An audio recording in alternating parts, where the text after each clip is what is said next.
everybody for being the test run for Zoom. It's appreciated. Okay, it appears that we are now live. Okay. Good afternoon, everybody. My name is Sarah Shearer. I'm the Vice President for Finance and the Chair of the Audit and Finance Committee. I'm going to call the meeting of the Finance Committee to order at 3:08 p.m. Just go around and do introductions really quickly.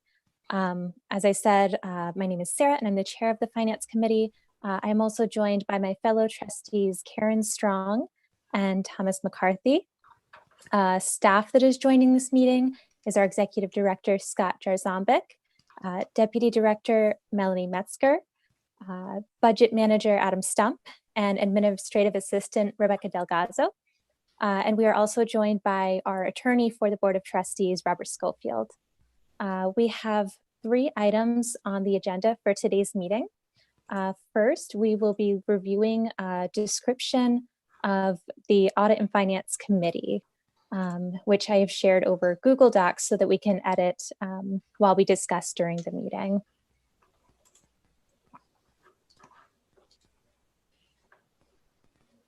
I would like to note that there is no public comment received at this time. Thank you, Rebecca. I forgot that. That's okay. And I just got confirmation that yes, we are indeed live and streaming well. Awesome. Was that from Phil? No, from Stephanie. Okay. She's usually the one I have pop on.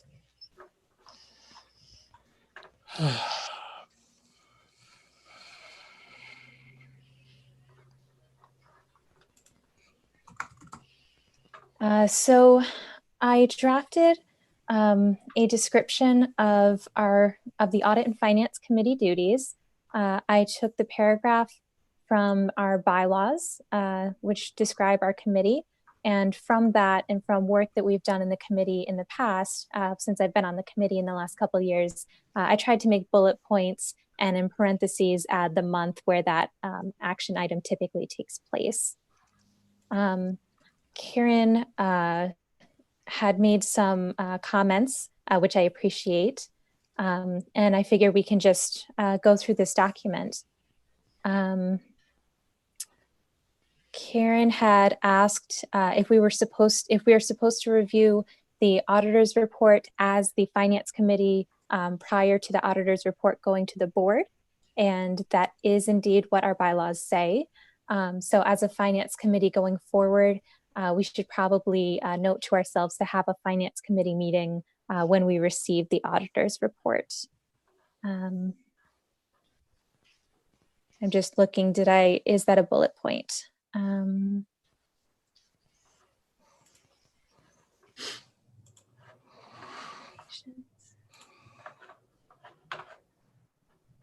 No, so that needs to be added as a bullet point.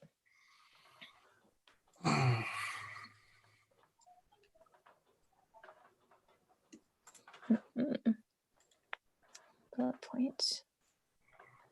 I have to format it later, I guess. Review report.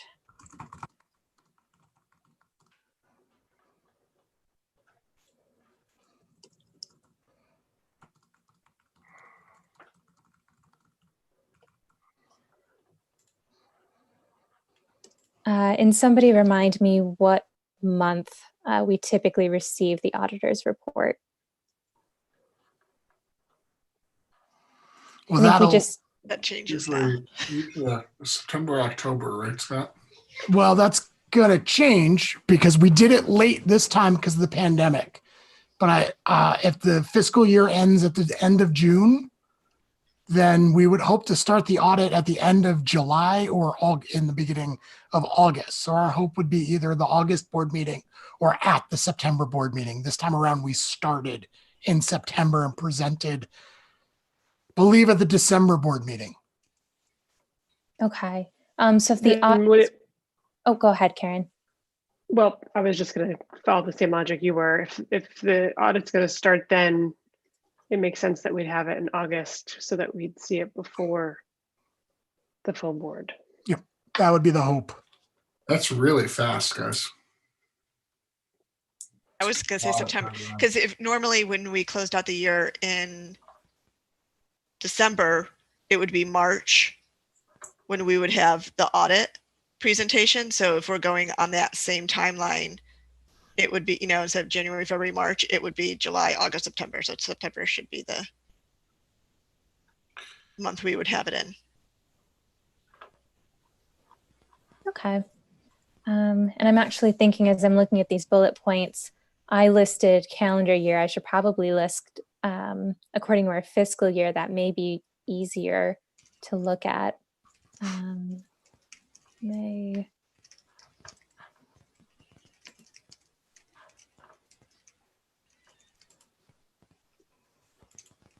These poor bullet points.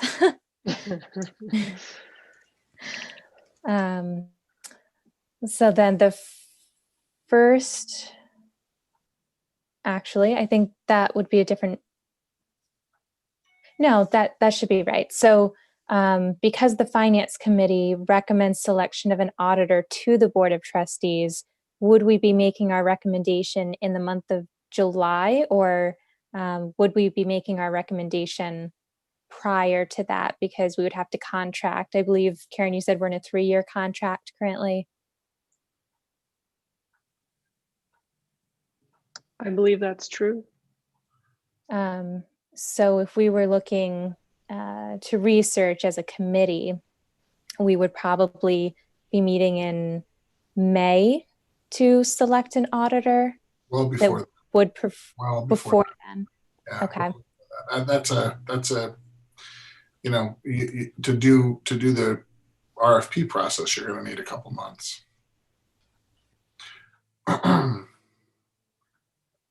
So then selection of an auditor would really fall February, March? Yeah, I would say you probably, if you're looking to replace your auditor for an audit that's going to be done in the summer, you'd probably want to have your RFP go out no later than February, so that you could do your selection by no later than May. Okay, so then we would probably want to meet as a committee in January, at least preliminarily, so that we would be ready to put something out in February if we were choosing to do that. We usually have a 3-year contract, right? Am I remembering that correctly? I mean, I think that's what you've done, but you don't have to. Okay. You could have a slightly longer one. You could have a shorter one.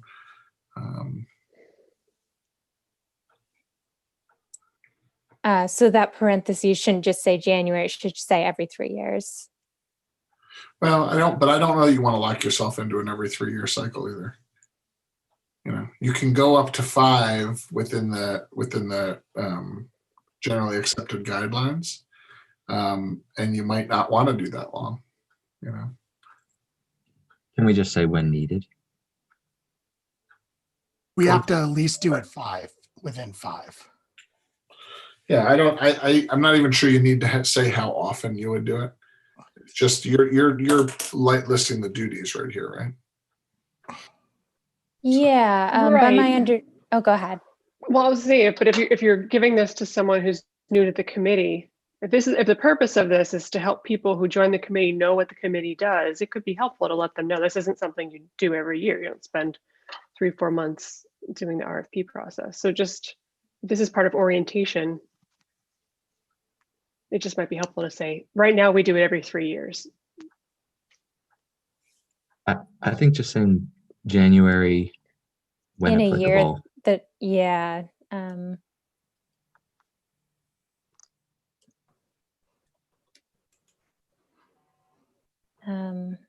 So then going back to the top of the list, because our new fiscal year begins July 1st, the first thing that I think our committee would need to meet on would be receiving and reviewing the auditor's report in September.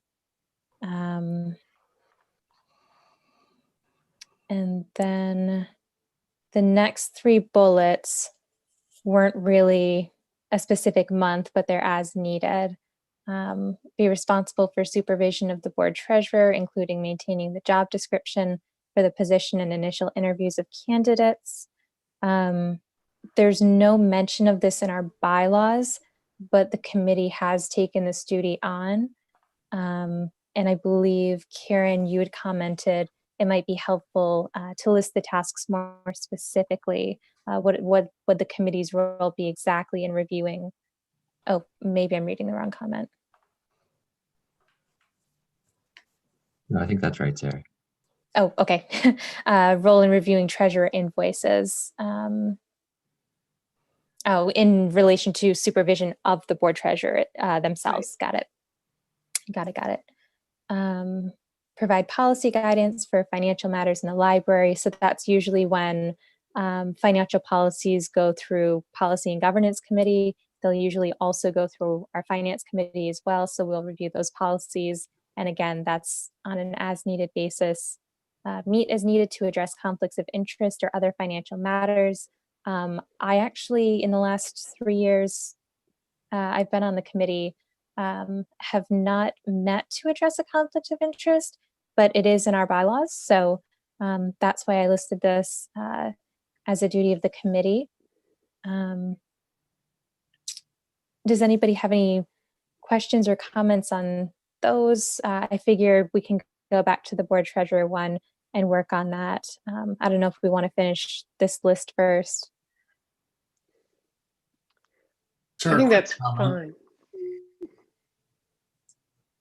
fine. What's fine, Karen? I think what you suggested is fine. Finish the list and then Okay. get into the details. Got it. So then the ones that we had bumped down because they are the second half of our fiscal year, January through June, we have recommend selection of an auditor to the Board of Trustees. That would occur most likely in January, well in advance of the end of our fiscal year, but on an as needed basis, since we typically contract for multiple years with our auditors, so it won't be an every year occurrence. Work with the library administration to develop and approve a budget draft to be sent to the Board of Trustees. This will be January and February. Typically in the last couple of years, the Board of Trustees has actually taken 2 meetings to review our budget, which I've really liked a lot. We typically have a special meeting in February just to look at the budget as an entire board. And then at our board meeting in March, we will vote on it. So as a finance committee, we will typically look at that at the draft budget and give input on it in January and February, leading up to those February and March full board meetings. Approve any subsequent budget modifications to be sent to the Board of Trustees. That will probably be in May with our new fiscal year. Typically, budget mods come in the last month of the fiscal year. So since we're now running July through June, budget mods would hopefully come before the Finance Committee in May or very, very early June prior to the June meeting of the full Board of Trustees. And then the committee, oh, go ahead. Don't we try to do 2 budget mods in a year? Like every 4 months? Weren't we trying to do that? Scott or Adam? If I'm remembering wrong, just Well, say that. No, I'm not sure either if that was, stump year or so. I would defer that one to Scott or Adam. Adam, how do you feel? Well, I don't think we had done that historically. I think we had only done the 1 budget mod towards the end of the year. This last fiscal year, we did do one earlier. So I don't know if we want to continue doing that or just go back to doing it at the end of the year. I mean, it's. I think we kind of changed the timing of it. It used to be we would do it in the beginning of the fiscal year because we had made the budgetary decision so far out that we knew the budget was going to need to be shifted and changed around. And now we've kind of gone to also my experience, and Bob, if I'm wrong, please call me out on it. But from my experience, and the last time I did this was at an association library, so I'm not sure if this carries over to a school district library, but typically the last library I was director of that regularly did budget modifications did one in the beginning of the fiscal year because changes, and then did one at the end of the fiscal year because money wasn't, the budget projections were off. Bob, then what's your experience with other libraries? Yeah, the beginning part of it is a little strange to me, but I thought not what I do see regularly is something mid-year and something at the end. And I Okay. thought you guys were doing that initially when Mary first started this process. I think mid-year turned into much earlier in the fiscal year, only because what would happen is we would see changes like in healthcare.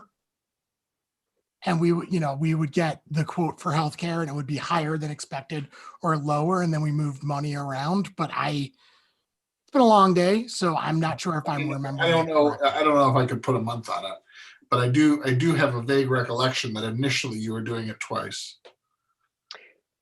I feel like we did it twice the past couple of years, and I won't even count last year just because it's stub year, whatever, that was obviously different. But I thought because we approved the budget almost a year before it starts, we had started doing mods in the beginning of the year. That's not as big of an issue. Obviously things will be different, but it's only 6 months. So it wouldn't be such a dramatic change. And this is, I mean, for the purposes of this, is just to let people know what's happening and what to expect.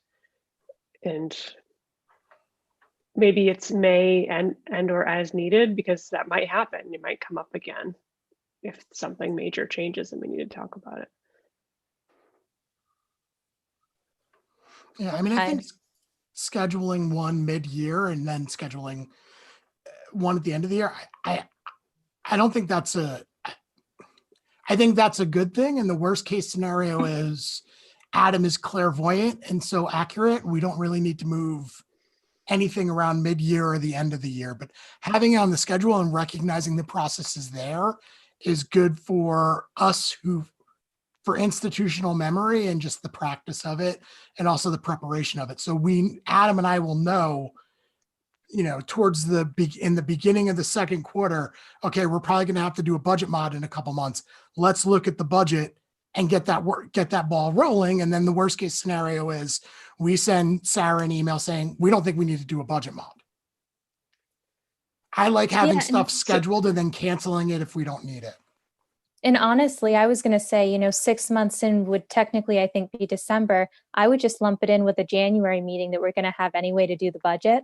And then, budget mod is easy enough. That's always, the last item on the agenda because it's, not modifying many items. So I wouldn't mind, marking it down for May and January and then just taking it off January if it's not necessary because we're already meeting then. That sounds like a great idea. And you're probably, or Adam especially, is probably looking at how the spend is going, thinking about developing the next budget. So it seems like could be a seamless process. Yeah. I don't think it would be too big of a lift to do that around January, and then again, if necessary, before the end of the year. And then the other thing, if I'm remembering this, and this is a recent change, the health insurance and all of that stuff runs calendar year. So we've changed our fiscal year, but you're going to get quotes for anything that runs calendar year, January through December, at the end of the year. So like November, December, you're going to get those numbers. So by January, we have the numbers for any like annual subscriptions or anything that we pay January through December. For half the budget. Yeah, I mean, if we're well, for the purposes of a budget mod, we should be able to do it a bit more accurately in January. As far as creating the next year's budget, there's still going to be a bit of guesswork there. Right. Okay, so I'm going to go through and start clearing comments if that's all right. So the first one was regarding review of the auditor's report. Karen, are you okay if I close that comment out? Mm-hmm. Okay. Then I'm skipping the treasurer. We're coming back to that. Auditor every 3 years when the contract is up. So I have January when needed. And then with the fiscal year change, will budget mod still be in May? Yep. Close out. Okay. So before we dive into the role of the finance committee in regard to the treasurer, are there any other questions or comments before we move into that about anything we've discussed already? Well, Sarah, I just said the last bullet is if the fiscal year starts July 1st, is that the place you, if we're going in order, if we're going in time order, Oh, is that the place where you want that? nope, you're completely right. That should be at the beginning. I missed that one. Cut.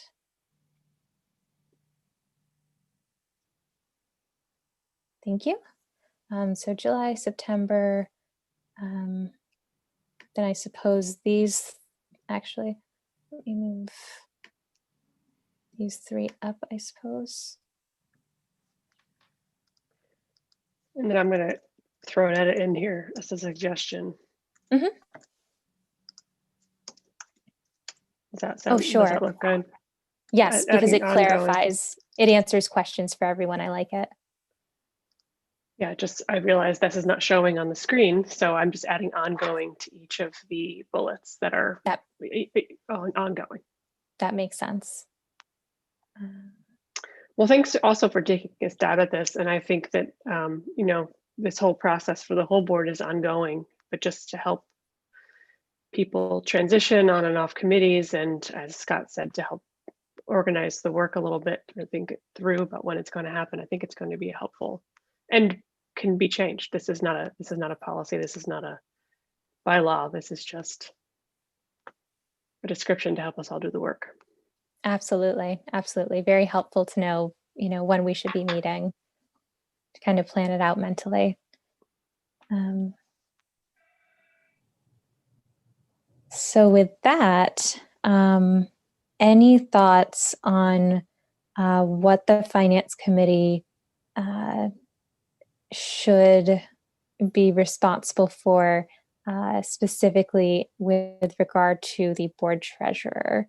Or in this, should this be one bullet point with sub bullet points under it? How do we think of drafting this?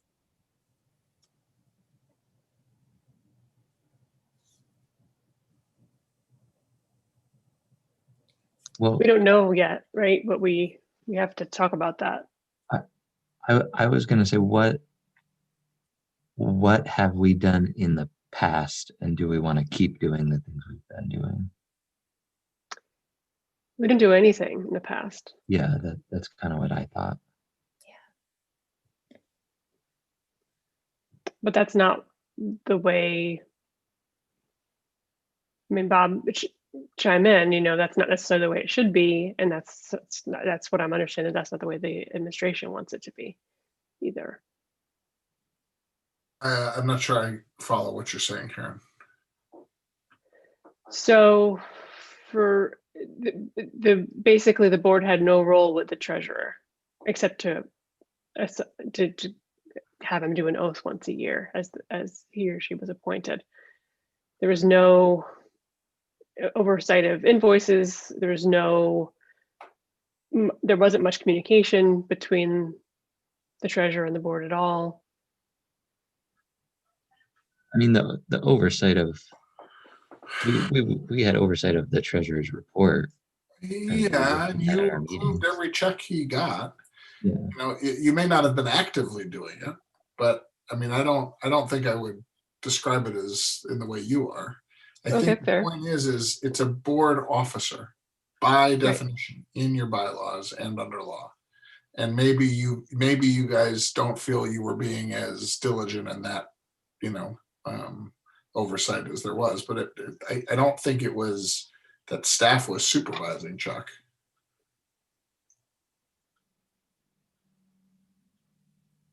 Maybe that's the problem, right? Maybe nobody was really dealing with it.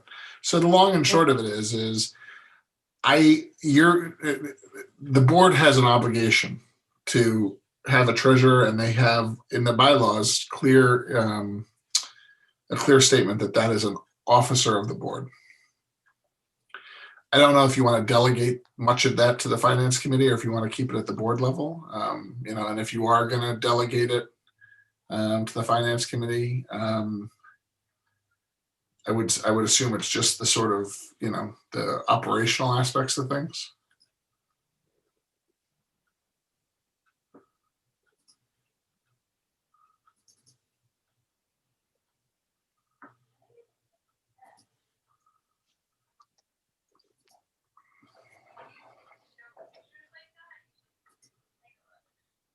I've clicked my window and lost the document we were working on. Sorry, I'm trying to find it again. No, and I'm actually just opening the bylaws myself because when I went through when I was drafting this, there was nothing in our committee discussing the treasurer. Under the treasurer, it just said appointed by the Board of Trustees on an annual basis. And I don't believe, I'm just reading it really quickly. There's definitely nothing in your bylaws about the treasurer, in your committee's function about the treasurer. I am reading in my job description, the Vice President for Finance. Oh no, I'm sorry, other way. With the assistance of the treasurer is necessary. Yeah. No, so I don't believe I have anything either in my job description regarding supervision of the treasurer. Yeah, because I went through those three things. I went through our committee, what it says about the treasurer, and my job description, and I couldn't find anything on supervision or review of the treasurer. So whatever we would do, we would be creating as we go. There is something in the job description for 2007 that says that the VP for Finance presents the certified check register to the Board of Trustees at the monthly meetings. And so that wasn't a practice we were following, which I don't know if that's something we are supposed to be doing or not, but that's another place where the VP of Finance be coordinating with the treasurer.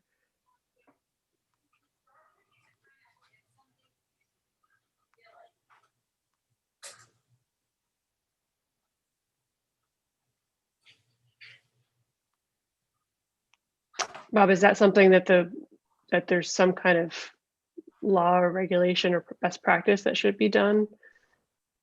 No, it's just making sure that someone makes sure that it happens. So again, it was happening.